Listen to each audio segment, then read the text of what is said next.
எங்கள் ஊர் சைட்லாம் அமாவாசைனாலே பூசணிக்காய் குழம்பு தான். பூசணிக்காய் குழம்பு இல்லாமல் அமாவாசை இல்லை. வாங்க எப்படி சிம்பிளாக பூசணிக்காய் குழம்பு செய்யலான்னு பார்க்கலாம். பூசணிக்காவை இது மாதிரி சின்ன சின்ன பீஸாக கட் பண்ணி வச்சுருக்கேன்.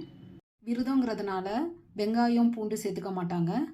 மசாலா ஐட்டம் மிளகாய் பொடி 1.5 டீஸ்பூன், 1 டீஸ்பூன் கொத்தமல்லி பொடி, 2 டீஸ்பூன் சாம்பார் பொடி, கொஞ்சமாக மஞ்சள் பொடி, பெருங்காய பொடி.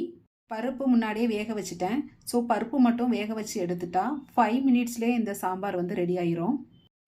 கொத்தமல்லி, ஒரே ஒரு தக்காளி நைஸாக கட் பண்ணி வச்சுருக்கேன். ஒரு சின்ன கொட்டைப்பாக்கு அளவு வந்து புளி தண்ணி லைட்டாக ஊற்றணும். அதுக்காக வந்து புளி கரைசல் எடுத்துக்கலாம். கடாய் ஹீட் ஆயிடுச்சு.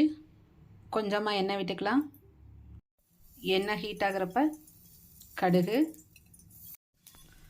பெருஞ்சீரகம், தக்காளி ஆட் பண்ணிக்கலாம்.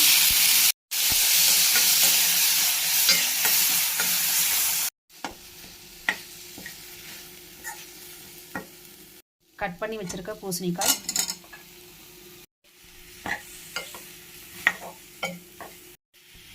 ஒரு டம்ளர் தண்ணி விட்டு மூடி போட்டு வேக வச்சிடலாம்.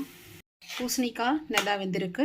இதில் வந்து இப்போ பருப்பு ஆட் பண்ணணும். வேக வச்ச பருப்பு ஆட் பண்ணிக்கலாம். புளி கரைசலையும் ஊற்றிக்கலாம்.